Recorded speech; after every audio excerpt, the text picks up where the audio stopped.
با محافظت مکتب‌ها جلب کردن کارمندان میلیسا در شهر دوشنبه، ده‌ها نفر کارمندان شرکت‌های خصوصی را از کار محروم کرده است. آژانس‌های محافظتی در پایتخت میگویند با محروم شدنشان از پاسبانی مکتب‌ها مجبور شدند که یک قسم کارمندانشان را اختصار کنند. ماه فوریه با یک قرار شهرداری دوشنبه، پاسبانی مکتب‌های میانه بر عهده کارمندان میلیسا واگذار شد.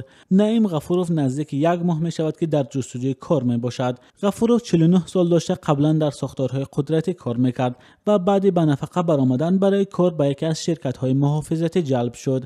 این همصحبت ما میگوید نفقه‌اش آنقدر بلند نیست و برای تامین 5 فرزندش مجبور است که جای کار کند. به نعیم غفوروف گفتند که نامش در رویخط کارمندان احتیاطی است و بعد گرفتن درخواست نو ممکن است شرکت او را به کار دعوت کند، اما غفوروف میگوید منتظر این دعوت شدن نمیتواند و برای پیدا کردن روزی مجبور است که جای کار دیگر جستجو کند. تا نیمه اول ماه فوریه مکتب‌های شهر دوشنبه از جانب شخصان علاهده و یا شرکت‌های خصوصی پاسبانی میشد.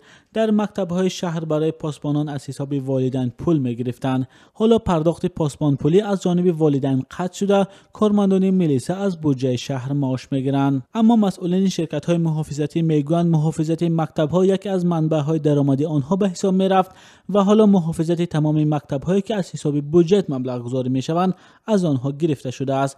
یک مسئول شرکت محافظتی آوازه‌دار در دوشنبه که مسئول تامین امنیت بازارهای کلان و مکتب‌های زیاد در پایتخت بوده است گفت بعد جلب میلیساها به محافظت مکتب‌ها، تنها از شرکت آنها حدود 60 کارمند به رخصتی بی‌مزد روان کرده شدند. پاسبانی مکتب‌های میانه و تفتیش اشیاء خوانندگان پیش از ورود به مکتب در ماه سپتامبر سال گذشته با آغاز سال نو تحصیل شروع شد. در آغاز به این کار اساساً شرکت‌های خصوصی محافظتی جلب شدند.